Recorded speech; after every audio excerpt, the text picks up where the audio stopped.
Proseguía su santidad el Papa León XIII. Ojalá juzgasen todos los árboles por sus frutos y conocieran la semilla radical de los males que nos oprimen y de los peligros que nos amenazan. Tenemos que enfrentarnos con un enemigo astuto y doloso que, halagando los oídos de los pueblos y de los gobernantes, se ha cautivado a los unos y a los otros con el cebo de la adulación y de las suaves palabras. Insinuándose entre los gobernantes con el pretexto de la amistad, pretendieron los masones convertirlos en socios y auxiliares poderosos para oprimir al catolicismo, y para estimularlos con mayor eficacia, acusaron a la Iglesia con la incalificable calumnia de que pretendía arrebatar por envidia a los príncipes el poder y las prerrogativas reales. Afianzados y envalentonados entretanto con estas maniobras, comenzaron a ejercer un influjo extraordinario en el gobierno de los estados, preparándose por otra parte para sacudir los fundamentos de las monarquías y perseguir, calumniar y destronar a los reyes siempre que éstos procediesen en el gobierno de modo contrario a los deseos de la masonería. De modo semejante engañaron a los pueblos por medio de la adulación, voceando a boca llena libertad y prosperidad pública y afirmando que por culpa de la Iglesia y de los monarcas no había salido ya la multitud de su inicua servidumbre y de su miseria, sedujeron al pueblo y, despertando en éste la fiebre de las revoluciones, le incitaron a combatir contra ambas potestades. Sin embargo, la espera de estas ventajas tan deseadas es hoy día todavía mayor que su realidad, porque la plebe, más oprimida que antes, se ve forzada en su mayor parte a carecer incluso de los mismos consuelos de su miseria que hubiera podido hallar con facilidad y abundancia en la sociedad cristianamente constituida. Y es que todos los que se rebelan contra el orden establecido por la providencia suelen encontrar el castigo de su soberbia tropezando con una suerte desoladora y miserable allí mismo donde temerarios la esperaban conforme a sus deseos, próspera y abundante. Y he aquí como su santidad el Papa León XIII describió perfectamente esta cárcel en que está encerrada la gente y que va a desembocar en la perdición absoluta del nuevo orden mundial. La misma gente es la que pide seguir encadenada a este yugo terriblemente cruel, que con falsas promesas y asunciones sobre derechos y libertades superficiales deniega la oportunidad de la redención mediante Jesucristo y el regreso a Dios Padre Creador de todo y a su reino verdadero. Proseguía su santidad el Papa León XIII en su encíclica Humanum Genus de 1884. La Iglesia, en cambio, que manda obedecer primero y por encima de todo a Dios, soberano Señor de la creación, no puede, sin injuria y falsedad, ser acusada no como enemiga del poder político ni como usurpadora de los derechos de los gobernantes.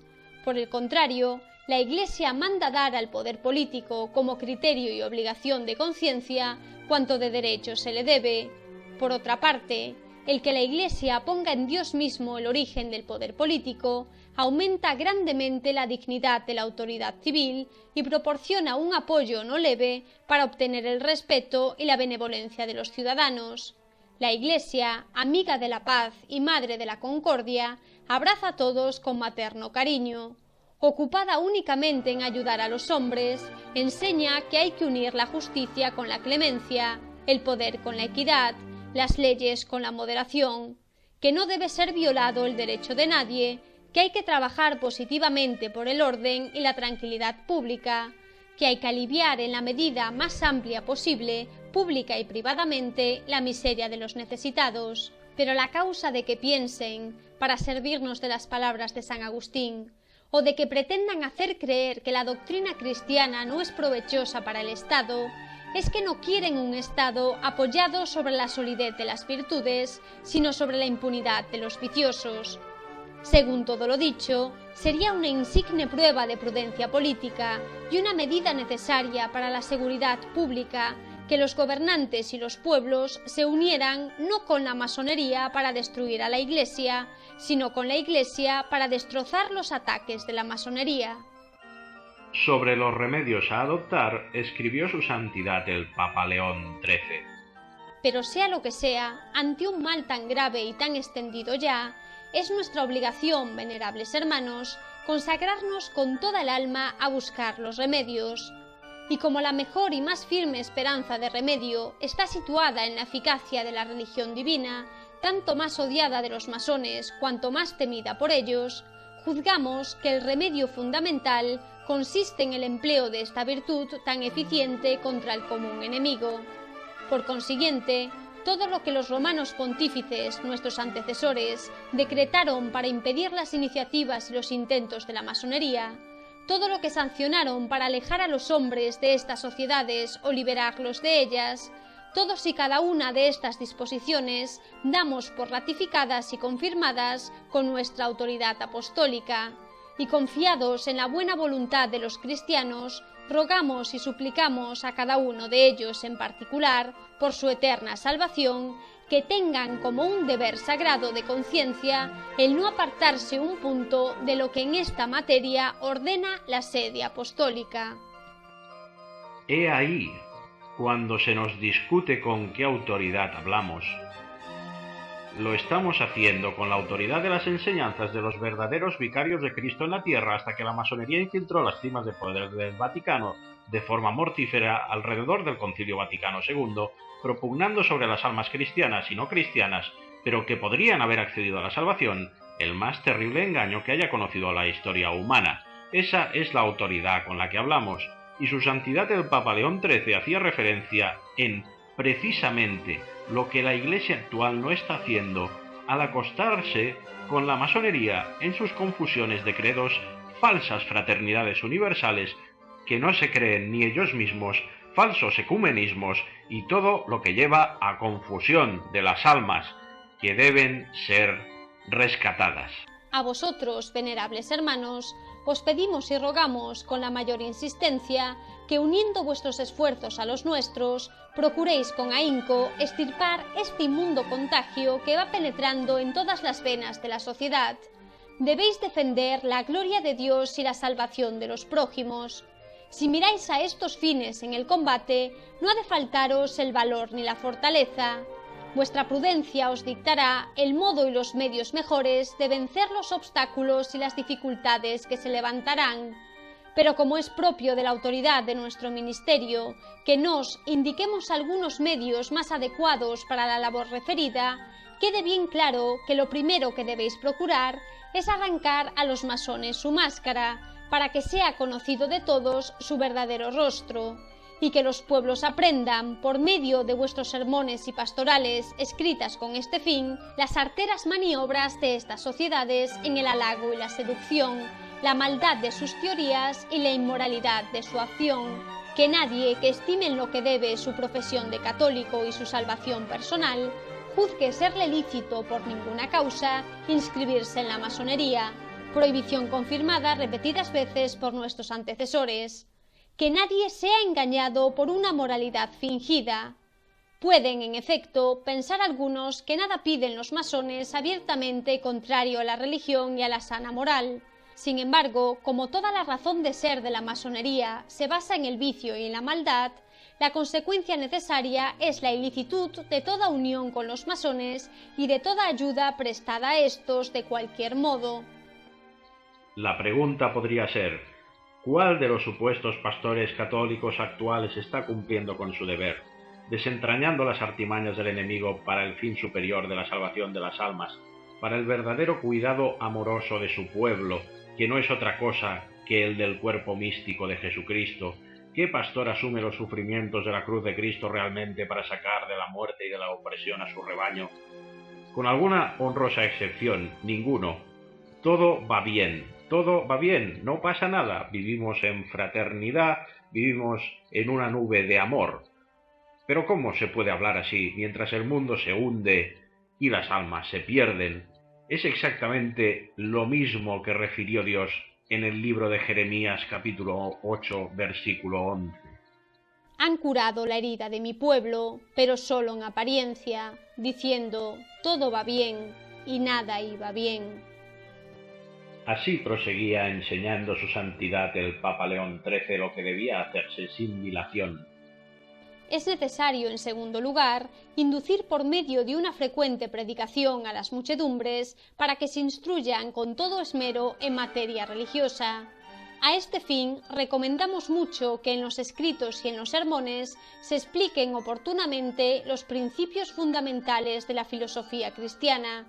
El objetivo de estas exposiciones es sanar los entendimientos por medio de la instrucción y fortalecerlos contra las múltiples formas del error y las variadas sugestiones del vicio, contenidas especialmente en el libertinaje actual de la literatura y en el ansia insaciable de aprender. Gran obra, sin duda, pero en ella será vuestro primer auxiliar y colaborador el clero, si lográis con vuestros esfuerzos que salga bien formado en costumbres y bien equipado en ciencia. Pero una empresa tan santa e importante exige también la cooperación auxiliar de los seglares, que unan el amor a la religión y de la patria con la virtud y el saber. Unidas las fuerzas del clero y del laicado, trabajad, venerables hermanos, para que todos los hombres conozcan y amen como se debe a la Iglesia. Cuantos mayores sean este conocimiento y este amor, tanto mayores serán la huida y el rechazo de las sociedades secretas. Aprovechando justificadamente esta oportunidad, renovamos ahora nuestro encargo, ya repetido otras veces, de propagar y fomentar con toda diligencia la Orden Tercera de San Francisco, cuyas reglas con prudente moderación hemos aprobado hace poco. El único fin que le dio su autor es atraer a los hombres a la imitación de Jesucristo, al amor de su Iglesia, al ejercicio de las virtudes cristianas. Grande, por consiguiente, es su eficacia para impedir el contagio de estas malvadas sociedades. Auméntese, pues, cada vez más esta santa asociación, de la cual podemos esperar muchos frutos, y especialmente el insigne fruto de que vuelvan los corazones a la libertad, fraternidad e igualdad jurídicas, no como absurdamente las conciben los masones, sino como las alcanzó Jesucristo para el género humano y las siguió San Francisco. Una libertad propia de los hijos de Dios, por la cual nos veamos libres de la servidumbre de Satanás y de la perversa tiranía de las pasiones. Una fraternidad cuyo origen resida en Dios, Creador y Padre común de todos. Una igualdad que, basada en los fundamentos de la justicia y la caridad, no borre todas las diferencias entre los hombres, sino que con la variedad de condiciones, deberes e inclinaciones, forme aquel admirable y armonioso conjunto que es propio naturalmente de toda vida civil digna y útilmente constituida. Y he ahí donde su santidad el Papa León XIII descubre todo el complot actual de la masonería con su falsa Iglesia Universal de la Fraternidad. Su santidad el Papa León XIII pide una fraternidad cuyo origen resida en Dios, Creador y Padre común de todos, una igualdad que, basada en los fundamentos de la justicia y la caridad, no borre todas las diferencias entre los hombres, sino que con la variedad de condiciones, deberes e inclinaciones, forme aquel admirable y armonioso conjunto que es propio naturalmente de toda vida civil, digna y útilmente constituida. Esto no puede darse sin la debida, por un lado, denuncia a los trabajos de las sociedades secretas internacionalistas y, por otro lado, la enseñanza de la verdadera fe católica, que no es un humanismo internacionalista, sino doctrina de verdades de fe sobrenaturales que nos enfocan en un reino que no es de este mundo y no pretende, bajo ningún concepto, una homogeneización de toda la condición humana, como pretenden ellos, hasta que nos lleguen a microchipar a todos. Citaba su santidad el Papa León XIII en su encíclica Humanum Genus de 1884 como tercer punto a tener en cuenta para la salud social, el fomentar los gremios de trabajadores. Existe, en tercer lugar, una institución sabiamente establecida por nuestros mayores e interrumpida durante largo tiempo, que puede valer ahora como forma ejemplar para algo semejante.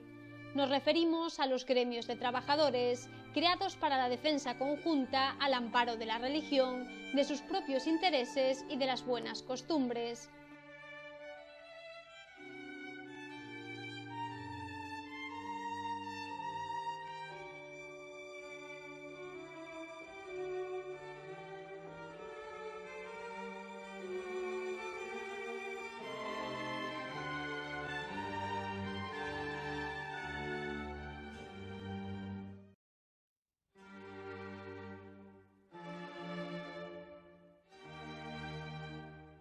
Si nuestros mayores, con el uso y experiencia de un largo espacio de tiempo, comprobaron la utilidad de estas asociaciones, tal vez la experimentaremos mejor nosotros por su especial eficacia para burlar el poder de las sectas. Los que soportan la escasez con el trabajo de sus manos son en primer término los más dignos de caridad y de consuelo, pero además son los que están más expuestos a las seducciones de los malvados, que todo lo invaden con sus fraudes y engaños, por lo cual hay que ayudarles con la mayor benignidad posible y hay que reunirlos en asociaciones honestas para que no los arrastren las asociaciones infames. Por esta razón, nos deseamos grandemente ver restablecidas estas corporaciones en todas partes, para salvación del pueblo, de acuerdo con las necesidades de los tiempos, bajo los auspicios y patrocinio del episcopado. Y no es pequeño nuestro gozo al ver cómo vemos su actual restablecimiento en muchos lugares, así como también la fundación de asociaciones patronales. El fin común de estas dos clases de instituciones es ayudar a la virtuosa clase proletaria, socorrer y defender a sus hijos y a sus familias, fomentando en ellas, con la integridad de las buenas costumbres, el cultivo de la piedad y la instrucción religiosa. Y en este punto no queremos pasar en silencio las conferencias de San Vicente de Paúl, tan benemérita de las clases pobres y tan insigne por su ejemplo y acción. Sus obras y sus fines son conocidos por todos. Se dedica por entero al auxilio creciente de los menesterosos y de los que sufren, actuando con admirable sagacidad y modestia. Al querer pasar desapercibida, su eficacia es tanto mayor para ejercer la caridad cristiana y tanto más idónea para el remedio de las miserias. Para su santidad, la cuarta medida a adoptar era el velar por la educación de los jóvenes, que es precisamente lo que dejó de hacerse con la progresiva satanización de la sociedad desde los años 60 en adelante, especialmente a través de las modas, tendencias juveniles impuestas por la industria a través de la música, el cine y la televisión como principales agentes del demonio, mientras a su vez la Iglesia era amordazada y convertida en un triste actor secundario sin apenas influencia real. Así se manifestaba en aquella época su santidad el Papa León XIII. En cuarto lugar, para obtener más fácilmente lo que queremos, encomendamos con el mayor esclarecimiento a vuestra fe y a vuestros desvelos la juventud, que es la esperanza de la sociedad humana.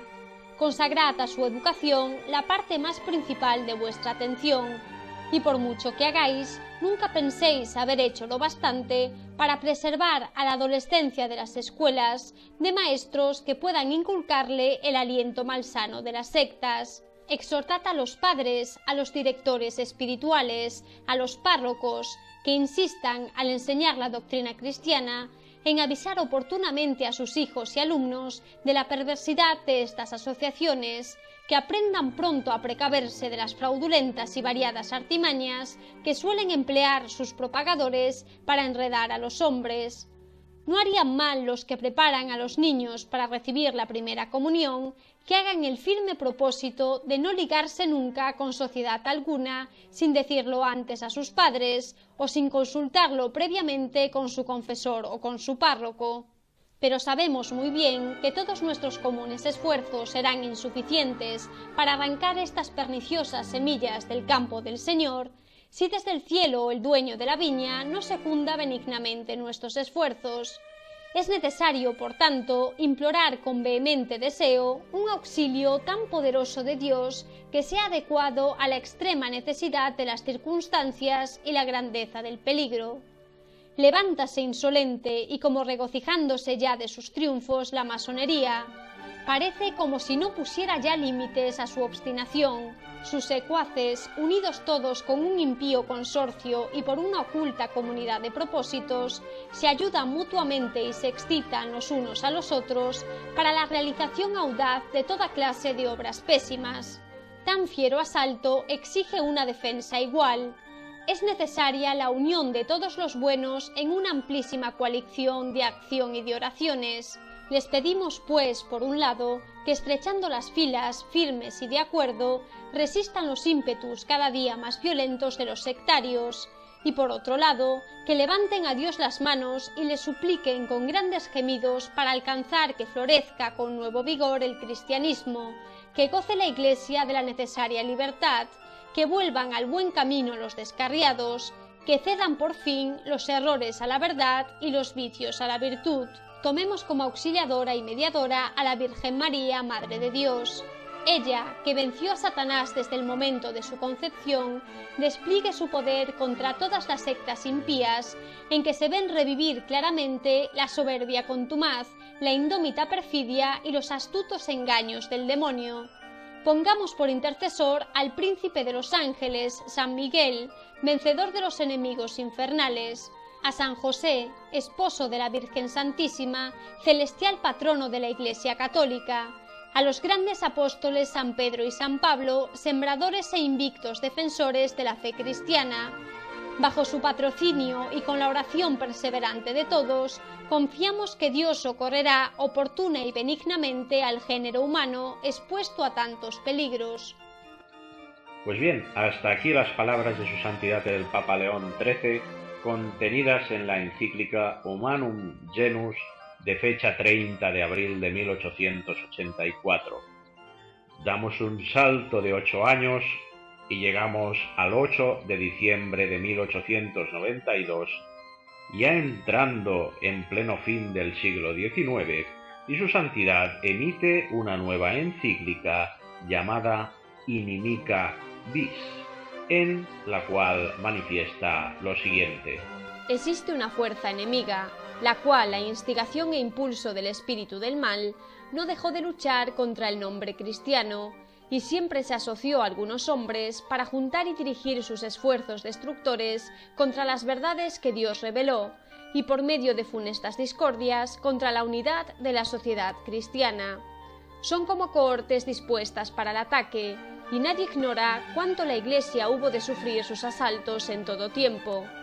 Los sectarios masones procuran por medio de promesas seducir al clero inferior. ¿Cuál es su fin? Es muy fácil descubrirlo, sobre todo visto que los inventores de aquella trampa no se esfuerzan suficientemente en esconder su intención. Quieren sobornar poco a poco a su causa a los ministros segundos y luego, una vez enlazados aquellos en las ideas nuevas, hacer de ellos unos rebeldes contra la autoridad legítima de la cual dependen. Sin embargo, en eso parecen no haberse suficientemente dado cuenta de la virtud de nuestros sacerdotes. Hace ya muchos años que son el blanco de varias tentaciones y, no obstante, siguen dando ejemplos manifiestos de resistencia y de fe. Luego podemos esperar firmemente en que con la ayuda de Dios y en cualquier circunstancia difícil quedarán siempre fieles a la religión del deber. Lo que aumenta el mal y que nos es imposible comprobar sin gran angustia es ver un número demasiado importante de nuestros compatriotas dar su nombre o prestar ayuda a la secta, llevados por el interés personal y una ambición miserable. Puesto a que pasan de este modo las cosas, y para obedecer a nuestra conciencia que nos obliga urgentemente, venimos, venerables hermanos, a solicitar vuestra caridad episcopal y pedirles que trabajen ante todo en la salvación de estos extraviados de los cuales acabamos de tratar. Que vuestra actividad, tan asidua como constante, se proponga sacarlos de su extravío y preservarlos de una perdición cierta. Sin duda, sacar de las redes masónicas a quien se enredó en ellas es una empresa muy difícil y con éxito dudoso al considerar solamente la naturaleza de la secta. Sin embargo, no hay que desesperar de ninguna curación, porque el poder de la caridad apostólica es maravilloso. En efecto, Dios, dueño y arbitrio de las voluntades humanas, la ayuda. Después, habrá que aprovechar toda ocasión para curar a aquellos que por timidez contraen el mal de que se trata. No es en razón de una naturaleza mala, sino más bien de una molicie de corazón, de una falta de consejo, que les lleva a favorecer las empresas masónicas. El juicio de nuestro predecesor Félix III acerca de este asunto es muy grave. No resistir al error es aprobarlo, no defender la verdad es ahogarla. Quien cesa de oponerse a un crimen manifiesto puede ser considerado como cómplice secreto del mismo. En aquellas almas es necesario levantar el ánimo, hacer volver sus pensamientos a los ejemplos de los antepasados, recordarles que la fuerza del corazón es la custodia del deber y de la dignidad personal, inspirarles así pesadumbre y vergüenza de obrar o haber obrado con cobardía. ¿Qué es nuestra vida entera sino un combate en el cual lo que está en juego es la salvación? ¿Y qué hay más deshonroso para un cristiano sino llegar a ser tan cobarde como para traicionar su deber? Es también necesario sostener a los que caen por ignorancia. Aquí hablamos de aquellos numerosos que unas apariencias hipócritas cautivan, que afanes varios atraen y que permiten que se los afilie a la sociedad masónica sin saber lo que hacen. Derribar por completo el edificio religioso hecho por la mano del mismo Dios. Querer ordenar tanto la vida pública como privada según los únicos principios del naturalismo. He aquí lo que quiere la masonería y lo que llaman con tanta impiedad como locura la restauración de la sociedad civil. ¿En qué abismo se arrojarán las naciones si el pueblo cristiano no se resuelve a detenerlas por su vigilancia y por sus sabios esfuerzos para salvarlas? Pero en presencia de pretensiones no menos perversas que audaces, no basta evitar las trampas de esta secta tan abominable, sino que importa combatirla, y esto con las armas que da la fe divina, las cuales triunfaron antaño contra el paganismo. Les corresponde, pues, venerables hermanos, recurrir a consejos, exhortaciones y ejemplos para inflamar los corazones. Les pertenece reanimar en el clero y en vuestro pueblo este amor a la religión, este celo saludable cuyas obras, constancia e intrepidez honran brillantemente en cosas semejantes a los católicos de las demás naciones. El ardor de antaño para la defensa de la fe antigua se enfrió, según se dice, en los pueblos italianos, lo cual quizá no es acusación sin fundamento. En efecto, si se examinan los dos partidos el estado de los corazones, se nota en los enemigos mucho más impulso para atacar la religión que en los amigos para defenderla, pero no hay término medio cuando trata de salvarse entre morir o combatir hasta el fin. Y hasta aquí nuestro extracto de todo lo que escribió su santidad el Papa León XIII, que fue mucho y muy claro sobre la tentativa de levantar el nuevo orden mundial y sobre sus autores, la masonería. A partir de su santidad el Papa León XIII, el nombre masonería pasaría a quedar oculto tras otros conceptos como modernismo, por ejemplo con San Pío X, o comunismo tras la Revolución Rusa. Sin embargo, el trasfondo del enemigo, a pesar de sus mil caras, sigue siendo el mismo que a día de hoy. Y así entramos por aquel entonces en el siglo XX, siglo que fue el del triunfo final de la masonería, y justamente antes de las guerras mundiales que abrirían el camino hacia su nuevo orden mundial, contando con la tercera que está por venir en poco tiempo ya en el siglo XXI, pues por aquel entonces su santidad el Papa San Pío X valoraba en su encíclica Iucunda Sane, de fecha 12 de marzo de 1904, la situación general del momento. No se os oculta, venerables hermanos, cómo se extiende por todas partes la calamidad de costumbres corrompidas, que el poder civil no será capaz de contener si no busca la ayuda de ese orden más alto al que nos referimos, ni tampoco habrá autoridad humana alguna que pueda curar los demás males si olvida o niega que todo poder viene de Dios. Ese es el único freno con cuya fuerza se puede gobernar, pero esa fuerza ni se emplea con constancia ni está siempre en la mano, y eso lleva consigo que el pueblo padezca como una enfermedad oculta, que no tenga estímulo para nada, que se conduzca a su antojo, que se fomenten las discordias, alimentando así los más perturbadores desórdenes sociales, y que se trastorne todos los derechos humanos y divinos. Olvidando a Dios, no se respetan las leyes civiles ni las instituciones necesarias, se desprecia la justicia y se oprime hasta la libertad, que es un derecho natural. Se llega al extremo de disolver la unidad de la familia, que es el primer y más firme fundamento de la sociedad civil. Así, es muy difícil proporcionar a estos tiempos tan hostiles a Cristo los eficaces remedios que Él entregó a su Iglesia para cumplir la misión de regir a los pueblos.